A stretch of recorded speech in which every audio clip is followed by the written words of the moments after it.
ಮಂಗಳೂರಿನ ಕದ್ರಿಯಲ್ಲಿರುವ ಯುದ್ಧ ಸ್ಮಾರಕದ ಬಳಿ ಭಾರತೀಯ ಸೇನೆಯಲ್ಲಿ ಸೇವೆ ಸಲ್ಲಿಸಿ ನಿವೃತ್ತಿಗೊಂಡ T-55 ಯುದ್ಧ ನೌಕೆಯನ್ನು ಸಾರ್ವಜನಿಕರ ವೀಕ್ಷಣೆಗೆ ಅಳವಡಿಸಲಾಗಿದೆ.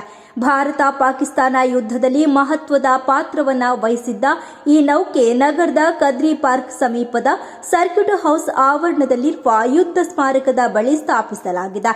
ದೇಶದ ರಕ್ಷಣೆಗೆ ಸೇವೆ ಸಲ್ಲಿಸಿದ ಸಶಸ್ತ್ರ ಪಡೆಗಳ ಸಾಹಸ ಮತ್ತು ತ್ಯಾಗವನ್ನು ಸ್ಮರಿಸುವ ಉದ್ದೇಶದಿಂದ ಈ ಪ್ರದರ್ಶನವನ್ನ ಸಾರ್ವಜನಿಕರಿಗೆ ಮುಕ್ತಗೊಳಿಸಲಾಗಿದೆ. ಈ ಯುದ್ಧ ನೌಕೆಯನ್ನ ವೀಕ್ಷಿಸಲು ವಿದ್ಯಾರ್ಥಿಗಳು ಸೇರಿದಂತೆ ಸಾರ್ವಜನಿಕರು ಕುತೂಹಲಕಾರಿಯಾಗಿ ಆಗಮಿಸುತ್ತಿದ್ದಾರೆ.